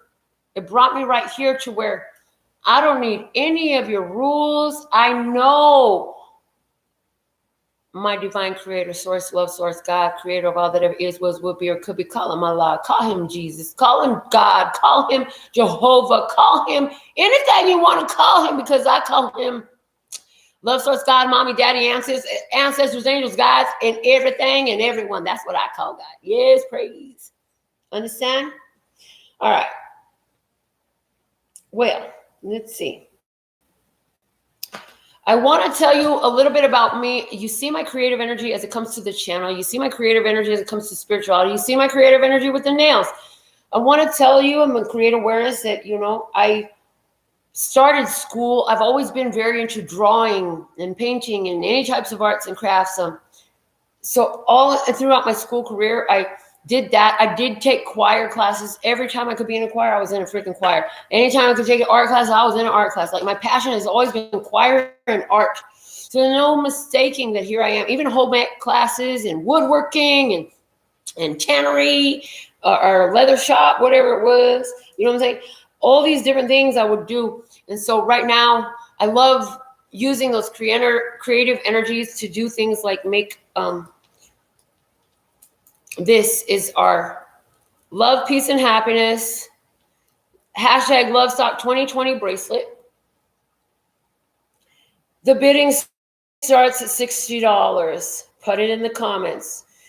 And you can see through the comments where the bidding is going once this video goes off. Do not start bidding on this until it's gone off. The bidding will close at the last day. And if I still have it for whatever chance, it'll be available for $60. But I don't see that happening. I'm just saying. So God gave me the guidance to create this. I've been wearing it for the last 3 days since I wore it. You can see it in the videos. I haven't spoken about it because Listener Scott said that's going to be the 2020 Lovestock bracelet. So whoever wants to claim it, I will be saving it for you right here. Look at that. I'm just going to save it right here for you. Hopefully I remember this whole thing. Oh, God. Every time I keep giving myself more to do, I be forgetting shit sometimes. But I always get brought back to it when I need to. I learned through my art that I could change the world. I learned through my arts that I could change the world. The pair of jeans that I sold for $45 when I was 12 years old, being bullied and racially teased by every child on the bus on that half an hour bus ride every day, became a fashion influence to the world. The world, even till today, utilizes that fashion sense that I created as a 12-year-old child. It was received as a download. Didn't know I was channeling though, but I did. And God planted that seed in me at that time so I would know that I could change the world, that I am an influencer. I am a creator. I am divine. I have power. I am an oversoul. I am that. I do this. Whether they know it consciously or not does not matter. It doesn't matter if they know that it's me. It will never matter if they ever know that it's me. The fact of the matter is, my creations, they will see, have, own, buy, wear, hear, feel. That's the truth. Praise. My sophomore year, for my high school picture, this is where I had changed my image. Freshman year, I was a dork that everybody picked on, bullied. People would knock my books off. I'm like, all that ugly shit, you know what I'm saying? From all the movies, I was that girl. I was that girl in high school until my freshman year. Then my dad and mom made a decision to send me to Denver West High School, downtown Denver. 9th and Laddie, which was the corner where my father would die. How did I know? How did I know at 14 and a half, 15 years old that when I moved to this new school, nobody knows who I am? And so I could create a whole new personality. I could not be the kid that gets picked on anymore. I could just keep to myself. I don't have to be popular, but I won't let nobody bully me no more. I'm going to make like I'm really brave. I'm going to pretend to be really courageous. I'm going to pretend to be a badass, and everybody's going to leave me the hell alone. Oh boy, did that shit work. I had a couple of opportunities to stand up for somebody else who didn't stand up for themselves. She became a best friend of mine. And even every so often, sometimes years go by, but we always contact, and it's always love, and it's always like right back to high school energy. Shout out to Serena. That year for my student ID, I wanted to be really cute. I had my pirate shirt, white off the shoulders, pirate shirt, frilly. And there was a white ribbon that I had hanging in my room. And all of a sudden, God gave me another divine download, just like them jeans that influenced all the fashion industry. I took that bow, I started up front, wrapped it around, brought it back, made a perfect bow right here. It was like this, and it hung down like this, right over to the top of my little off the shoulders blouse. I was cute from my sophomore ID. I should have brought that damn picture so I could show y'all. Anyway, I still have the ID. My daughter thinks it's so cute. Before that school year ended, you heard, before the school year ended, all of a sudden, choker necklaces are all over the stores. All of a sudden, choker necklaces appear out of everywhere. I began to have a tingling in the side of my intuition that says, they are copying me. But I wasn't confident enough to really receive that message and believe that message and see that I could change the world.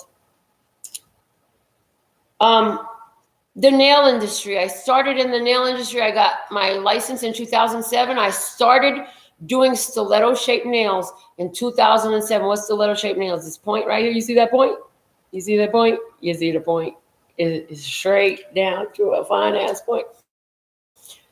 I saw Paulina Feinauer had a little bitty picture like this in the back of Nails magazine in 2007 when I was at nail school getting my nail license. It took me 2.5 months. I was the fastest in and out student there, top of my class again. Hey, and I saw this nail art magazine, and in the back I saw her stiletto-shaped nails. Now hers are different than mine because first off, mine start out on a tip. A nail tip is curved, and then mine are grown out to my natural curve, and except for the two that I smashed into the door, I have to like make them, I have to break them, reattach them, and put them up, so that way they aren't curving into circles. You can see some pictures through my nail photos, nail selfies of myself, where my natural curve, like even my natural curve here, this isn't even my full natural curve. I straighten this nail out. My natural curve goes around and they curl down, right? So my stiletto is different than her stiletto because all her stilettos are very flat, extremely flat. She uses a form that goes out extremely flat as paper, and she builds her stiletto that way. So the nail is flat, there's not a curve, and you know what? People love my style. At least in the United States they do. And I know that in other countries they picked it up too. It took about 4 years until I saw the world really start picking up on copying this style, imitating this style. It took me about 4 years to see the vibration and the frequency that I was holding, that I had said, had carried and reverberated so much around humanity and touched even other nations. Okay. Now, interestingly enough, my daughter was in high school. She had a little summer job. She wants a Starbucks on her way to work after school. So, of course, I'm going to take this child to get a juice from Starbucks. We're in line at the Starbucks, and this girl says, oh, my God, how does it feel to have everybody copying you? It's probably like 5 years after I started my nail career. And the girl in the line, she says that to me, and I'm just like, well, you have no idea who you're talking about. Oh, my God, it's so annoying. And because I was still in the energy, I was still, this is where my consciousness was at that time. Look at the difference in then to now. Then I was like, everybody's fucking copying me all the time. Why don't they come up with their own shit? I was fucking bitter about it. I was pissed. I was highly pissed. So when she told me, oh my God, how does it feel to have everybody copying you? Oh my God, you have no idea who you're talking to. But yeah, everybody's copying me, my style. She's no, I remember you. I used to work over there. You used to work across the street. You used to come through my job all the time. And you were the first one to do it. You told me it was from some lady in Germany who you saw in the magazine when you were in nail school and you started doing it. Now everybody knows what a stiletto nail is. And nobody else had diamonds and 3D on it and all this stuff, right? So she's going on and she's telling me my whole fucking nail career.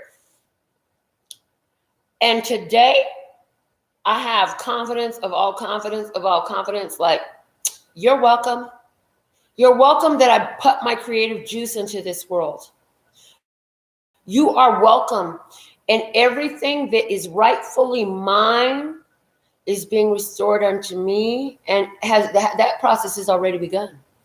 And that's just the inevitability. Praise. Okay.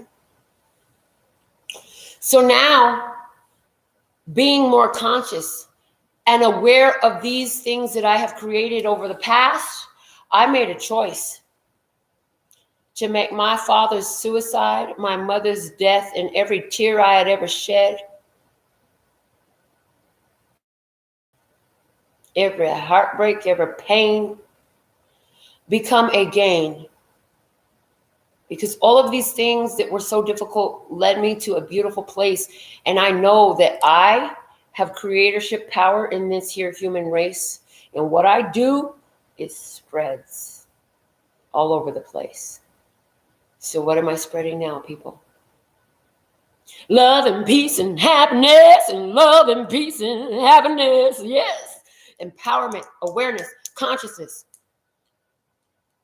That's what I chose deliberately to spread now. So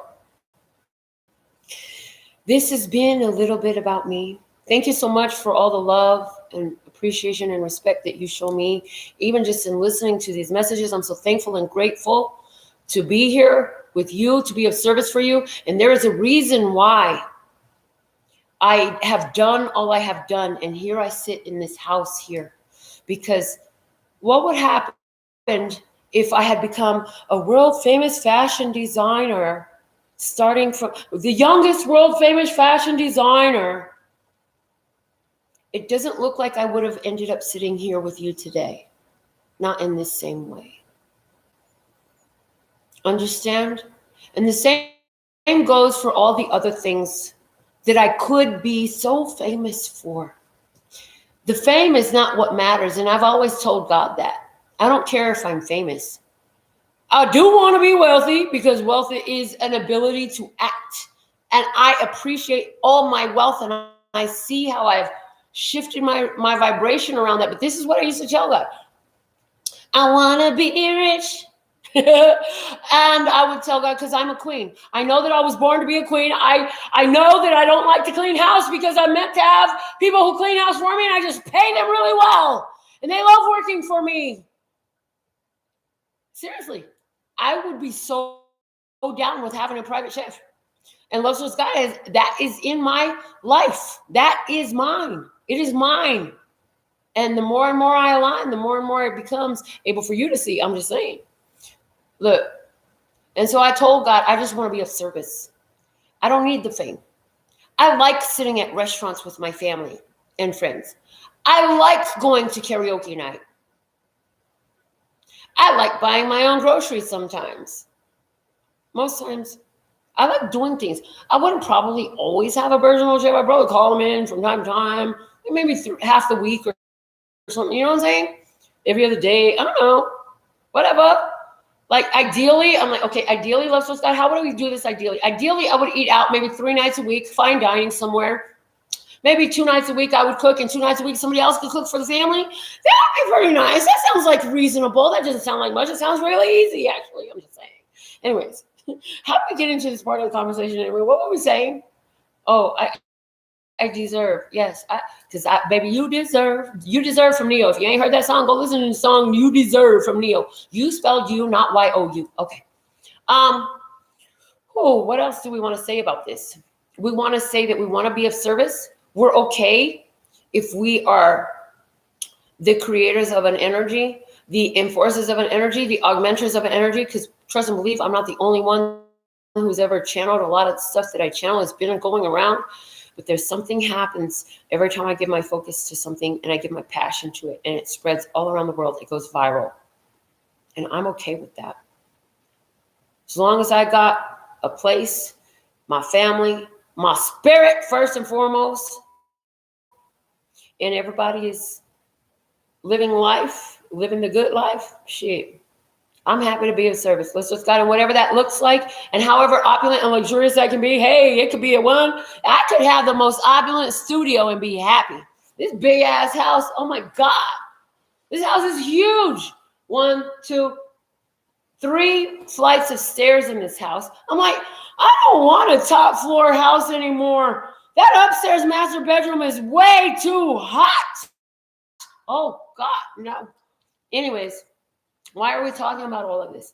Because whatever way it comes, whatever form it comes, it's going to be perfect for me. Because I got the Midas touch. Everything I touch turns to gold. Yes, it does. And this right here is turned to gold. So put the comments in. Let me know how many viewers this has, especially if you're watching the replay. I know it's going to take a while to upload because we've been talking for almost 2 hours. How's it been hanging out talking with me? Right? Oh, thank you. Thank you. Thank you. Thank you. Thank you for being. Thank you for hearing me. Thank you for getting to know me. Thank you for allowing my pain and my tears to help you evolve your soul and move past your fears and empower yourself, because if I could do it, you could do it too. Anything you can do, I can do better. Anything you can do, I can do better than you. Anyways, that's like what you should be singing to yourself right now. I'm just saying. Like, if I could do it, you could do it better.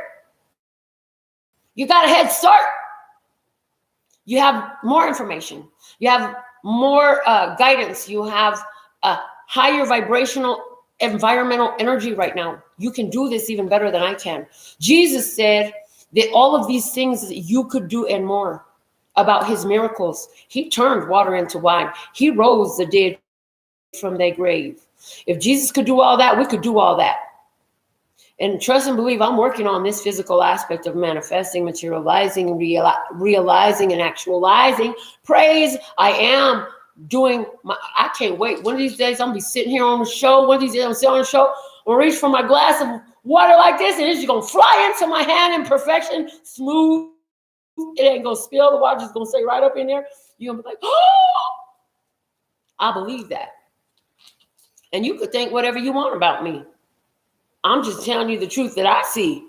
How I live, how I be. I am a magician, you see. I'm a magician. I'm a high priestess. I am an empress. I am the emperor. I am the hierophant. I am the lovers. And I am goddess. And I am an oracle. And I am a shaman.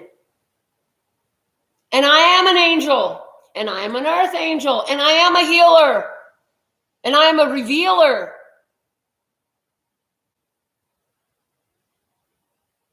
I am that I am. And you know, many are hesitant to speak such power about themselves because the world will shower you with criticism. So glad I jumped out of that box a long time ago. Just had to stretch my feet of my soul. My knees was cramped up in there. Too tall for that damn box. I got to rise up with my rising sign and get up here and shine, shine, shine. And wherever that takes me, I'm okay with. I said I don't have to be famous, but God has already shown me that's probably unavoidable at this point.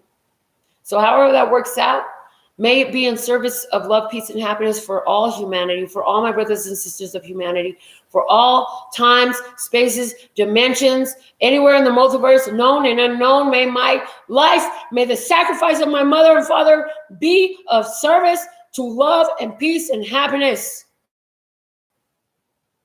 Praise. With all that being said and done, this is the end of our first day of the retreat. I'm excited to join you again tomorrow. Tomorrow, we're going to start again at 1 p.m. Pacific time. Thank you for those of you who are staying up extra late to join me. I'm just not a morning person.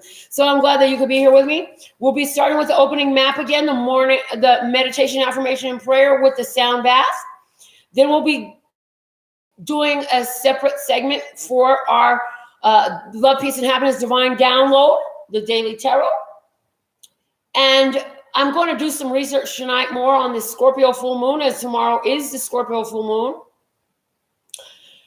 Tomorrow we're going to have the reading of the other book that we didn't touch on today, The Enlightenment and Invisibility to People of All Nations. Yes, we'll be doing the reading from there, discussing the Meisner effect, which is going to reflect a little bit back and harmonize very well with the information we discussed today about the Kabbalion.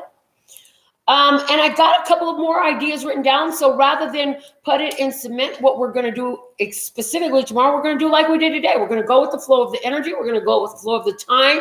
And we're going to let Luster's God dictate what needs to happen at each time. So we're going to start the sessions. We'll be starting at 1 p.m. Pacific time. And you want a live notification every time I'm about to go live? What I'm going to do is remind you that go in the description box of all the videos from now on. Every video from now on will have the first line in the description box tells you to get a text message from my telephone to your telephone when I'm about to hit that live button, so you could be ready to go on standby. Okay. So with all that being said and done, I'm not going to say goodbye. I'm going to say goodnight, and I'll see you again when I wake up. How's that? Okay. I absolutely do love and adore you, and I'll see you soon. May you enjoy the meal you've had today well. May you digest it well and rest well with it. Until tomorrow, until the morning. Love you. Laters.